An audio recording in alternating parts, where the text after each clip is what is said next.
Assalamualaikum warahmatullahi wabarakatuh. Selamat berjumpa. Semoga kita semua ada dalam kesehatan, keberkahan, dan ada dalam lindungan Allah Subhanahu wa Ta'ala.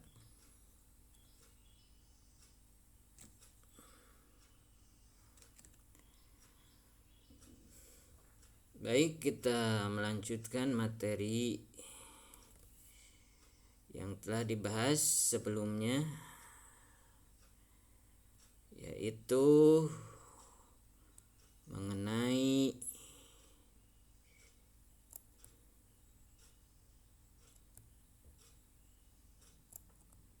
semangat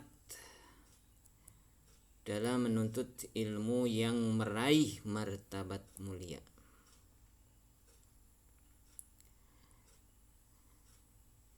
Untuk pertemuan kali ini yang akan dibahas yaitu Quran surah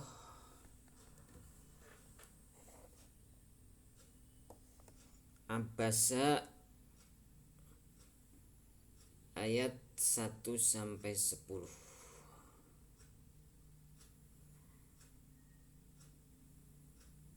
Kita bisa lihat di layar Quran surah Abasa ayat 1 sampai 10.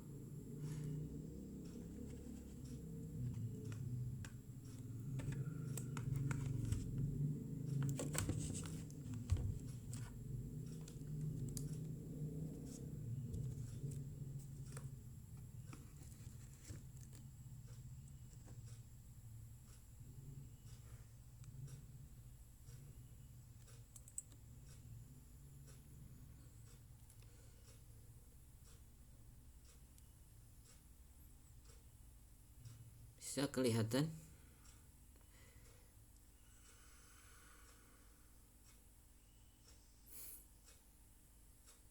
Mari kita bersama membaca surah Abasa ayat 1 sampai 10. A'udzu billahi minasy syaithanir rajim. Bismillahirrahmanirrahim. Abasa wa tawalla an ja'ahul a'ma wa ma yudrika la'allahu yazakka wa ma yudrika la'allahu yazakka aw yazakkaru fatanfa'ahu dzikra amma man istaghna fa anta lahu tasadda wa ma 'alaika alla yazakka wa amma man ja'aka yas'a wa huwa yakhsha fa anta anhu talaha. Shadaqallahul adzim. Baik, kita sudah membaca Quran surah Abasa ayat 1 sampai 10. Dan apa isi kandungannya atau apa asbab nuzul atau sebab turunnya daripada Quran surah Abasa tersebut, mari kita bahas. Kita lihat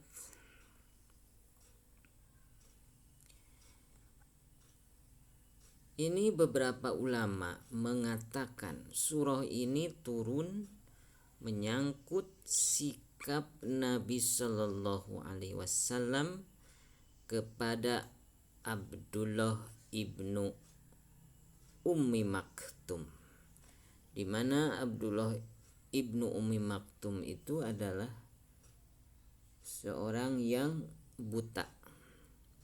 Ketika Nabi Muhammad SAW sedang sibuk menjelaskan Islam kepada tokoh-tokoh musyrikin Makkah, yaitu salah satunya Al-Walid ibnu Al-Mughirah. Beliau berharap ajakannya dapat menyentuh hati dan pikiran mereka sehingga mereka mau memeluk Islam. Nah, selanjutnya ketika Nabi Muhammad sedang memberikan istilah sedang sibuk mengajak tokoh kaum musyrikin, maka datanglah saat itu Abdullah ibnu Maktum atau Abdullah ibnu Ummi Maktum. Dan Abdullah ibnu Maktum itu karena buta sehingga tidak mengetahui kesibukan Nabi, sehingga ia menyela pembicaraan Nabi Muhammad SAW, dan beliau memohon agar diajarkan kepadanya tentang Islam. Dan ini dilakukan berkali-kali kepada Nabi, padahal Nabi waktu itu sedang sibuk, sehingga tidak berkenan di hati Nabi. Nabi itu merasa hatinya itu ya pokoknya tidak berkenan. Jadi mukanya itu kelihatan bagaimana yang istilahnya kurang berkenan. Jadi mukanya itu kelihatan agak masam. Namun beliau tidak menegur, apalagi menghardik.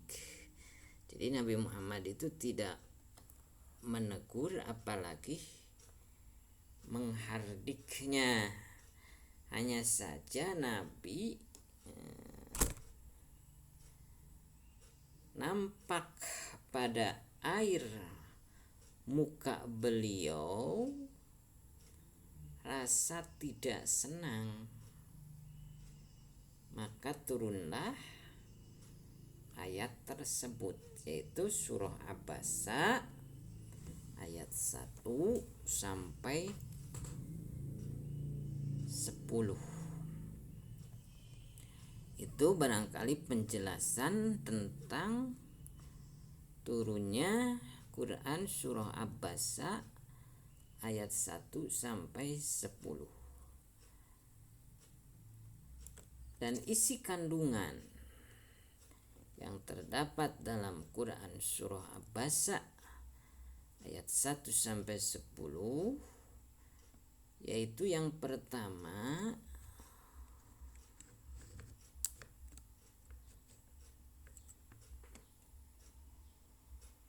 wajib mengenali orang yang membutuhkan bantuan.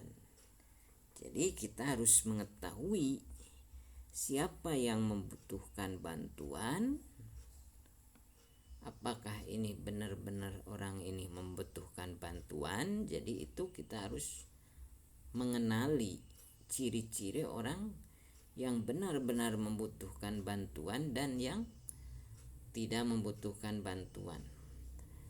Yang kedua, isi kandungannya itu memberikan pelayanan yang proporsional dan profesional. Jadi kita walaupun dalam keadaan sibuk, sesibuk apapun, bila ada orang yang ingin dilayani, kita tidak boleh memperlihatkan wajah yang kurang bagus, yang tidak enak dipandang, tapi layanilah dengan proporsional dan profesional. Dan yang ketiga, pelayanan yang diberikan harus dengan niat yang ikhlas dan menyerahkan hasilnya kepada Allah Subhanahu wa taala. Itu diantaranya isi kandungan Quran surah Abasa. Jadi kita harus melayani dengan sikap atau dengan niat yang tulus, yang ikhlas, dan karena dan semata-mata kita itu mengharapkan ridho Allah Subhanahu wa taala. Untuk materi pada pertemuan kali ini dicukupkan sekian. Semoga kita ada dalam kesehatan, keberkahan, dan ada di dalam lindungan Allah Subhanahu wa taala. Semoga bermanfaat. Wassalamualaikum warahmatullahi wabarakatuh.